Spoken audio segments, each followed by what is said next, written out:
let's talk about some prep and planning to get to GA. First of all, finances.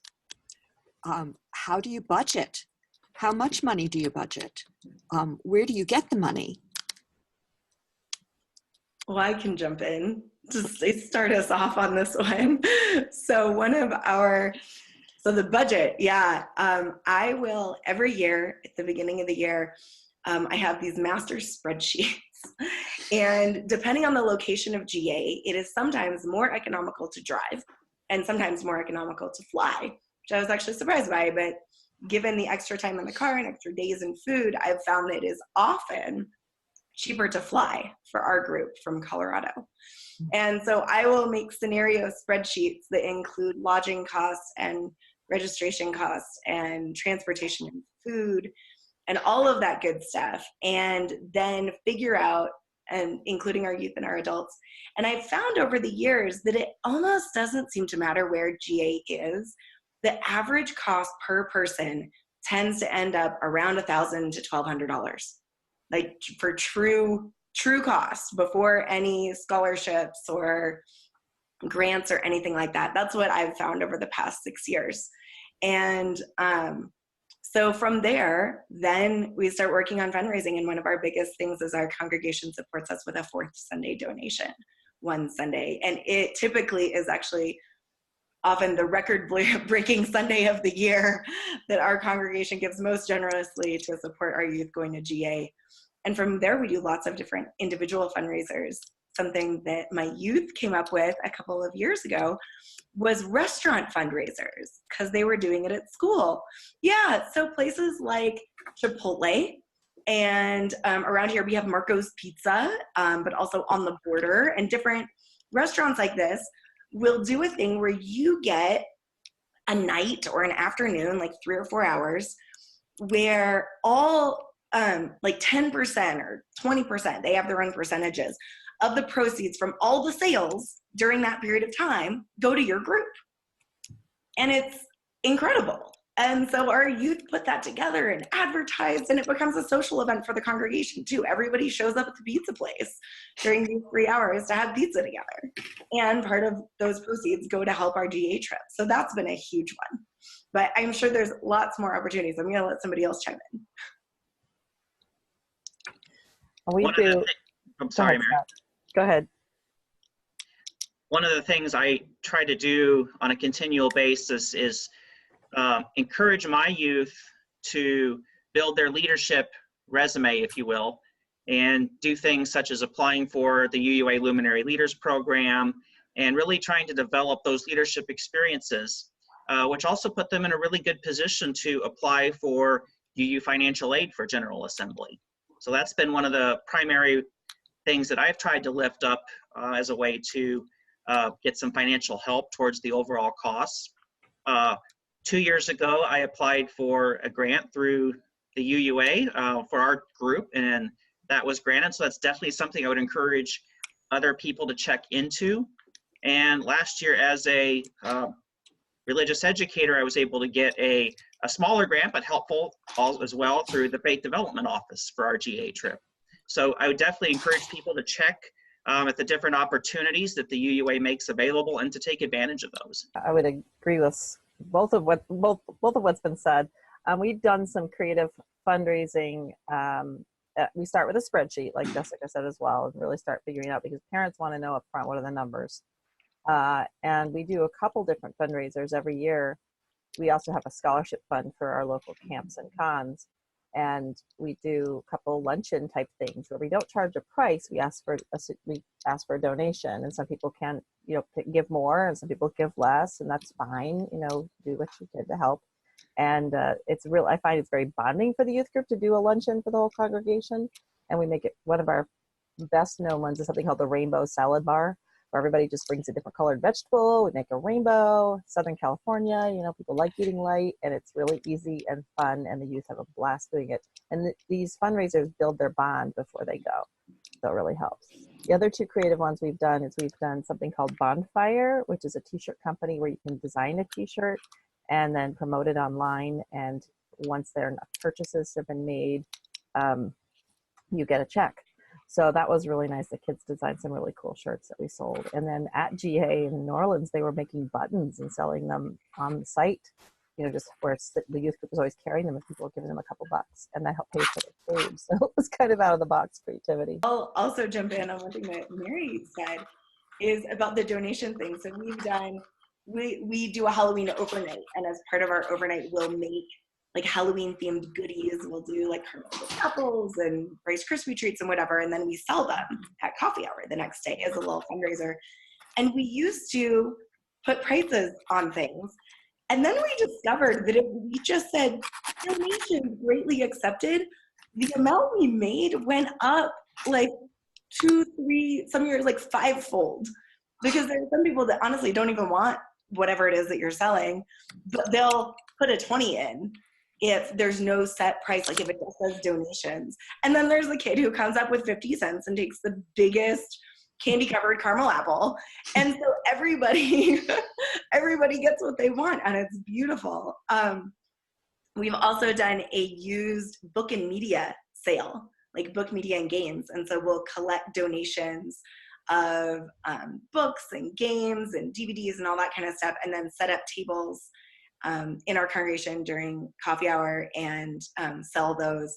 And again, the donation thing in our particular setting tends to work out way better than actually setting prices, and it's much less work. I would encourage others to, if you're planning a General Assembly trip, reach out to your minister or board chair or whomever within your congregation early on, just to explore what sort of financial assistance may be available, particularly if you have individuals who you may need a scholarship or may need a greater amount of assistance than perhaps some others. That's a great point, Scott. And I'd like to add too that if youth are chosen to be delegates to their congregation, frequently congregational boards will take that into consideration and provide them support to get to GA for that role, to play that role for them. And I just want to lift up that I don't want to scare anybody off by the amount of money. I said earlier that the true cost per person, in my experience from Colorado, has been about $1,000 to $1,200 per person. And yet, I have never had to have a set per youth cost of more than $350 out of pocket.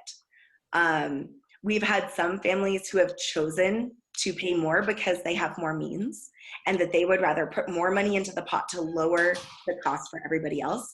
But we do everything in sort of an amortized fashion. All the money goes into one big pot, and then the costs get split up evenly amongst everybody.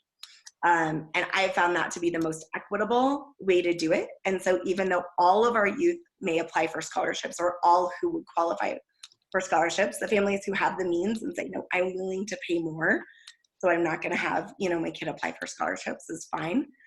But we can never predict really who's going to get the scholarship or grant and who isn't. And if there's a freshman youth who's never been, they're actually more likely to get a grant than the senior who's been several times. But we account for all that money in the same pot. So that way it's not like, well, this youth got a scholarship, so their cost is less. But I will just say that it's definitely doable and feasible. And I personally, and I know that our region and our UUA is fully supportive of money not being the reason that a youth can't attend something, that economic access be available, and that a family's individual means not stand in the way. And so things like, and when you're having a conversation with your congregation, that was one of the big selling points for me on how I got that fourth Sunday donation, was saying, hey, like, we have a wide amount of economic diversity. And so to make this trip accessible to all of our youth, not just the youth whose families can afford it, this is one way that our congregation can help. And that made a huge difference. Our board did a matching grant with the youth. So when they were raising funds, for example, doing a luncheon, the board matched that because they wanted to see, it was really important for them to see the youth having buy-in and effort and not just passively receiving to go. And so that was a really powerful tool for the congregation to see how invested the youth were in it, and for the youth to see how invested the congregation was. That was a really cool way. That it was just part of it. You have to puzzle a lot of pieces together. And the one thing I want to say about that for the leader who's helping to organize this, it's important not to give up and not to get frustrated, and to stay in that positive mindset that it's all going to come together in the end, because it does. But sometimes you can feel a little lonely sitting there in your office trying to figure out where to come up with $1,000 for each kid to go. You know, one of the biggest chunks for me was purchasing those plane tickets.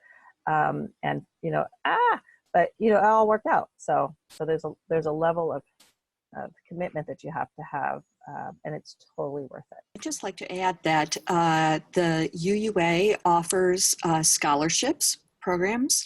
There are a number of different pots of funding that are available, so they have made it much easier by consolidating the application process into one application. So by filling out just one application, you can be considered for multiple different pots of money. That scholarship application opens on March 1st, and it runs till March 31st. And then we try to let people know mid-April. So if they have not yet, if it turns out that they are not awarded a scholarship, they can still purchase their registration themselves before the early bird discount deadline of April 30th. And then our office also offers youth group grants. And that is for up to $1,000 for your youth group. The application has one page that is also a budget expenses chart. So even if you're not applying for a youth group grant, you can download that application and use that budget expenses chart to help you work out your budget. So that's handy too. One last word about the scholarship application. The consideration for scholarships is, for most of the funding, is heavily weighted toward those with historically marginalized identities, such as race and ethnicity, gender identity and orientation, different accessibility levels, class, any type of family challenges or financial challenges. So be sure that if you have any situation like that, that you include that information on your application, because the selection committees don't know unless you tell them, and that it could give you a better crack at some funding that way. Does anybody else have anything else they'd like to add about travel, how you get there, tips for planning? So when we purchased tickets to go to New Orleans, we needed 14 tickets for the airplane. And I did my research ahead of time, and it was really critical to look at which airline carrier goes to that area and is most direct. For us, it was Southwest. And because I was buying 14 tickets, I had to go through their bulk purchasing website.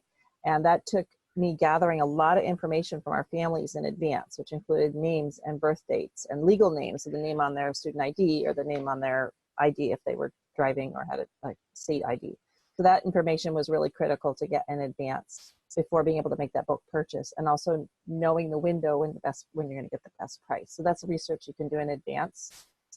Just kind of plan it out. That was my best advice. Yeah, and what that reminded me of, Mary, was a couple of years ago when I had not quite enough to qualify for the bulk ticket rate, but I found, and we were using Southwest as well because that was the cheapest for us, was that the price would change depending on how many tickets I was booking, even on the same flight. And so I actually found that if I booked, because they have only so many tickets available at different price levels. So even though we were all on the same flight, I would book like 3 at a time. I sort of kept putting it in and seeing when the price would drop. And as soon as the price would drop, I would book that many tickets. And then I would go back in to get the lowest price I could on the next chunk of tickets. And so I ended up doing like 3 different transactions to book our group of 7. But overall, it saved, I mean, nearly, if I'd booked the full amount altogether, it would have been like $60 more per ticket over 7 people. Whereas I was able to get 4 of them $60 cheaper, and then 3 of them, $40 cheaper, and then 2 of them, $20 cheaper, whatever it was. It was kind of a tiered thing. But sometimes don't underestimate like checking if you book smaller quantities at a time. Sometimes you can actually get a better rate if you don't qualify for that bulk group rate. So that's handy tip. Well, these have been great. This has been great information and terrific ideas. So thank you so much for providing us with such great information about how to plan your finances and your travel, which is a major part of going to GA.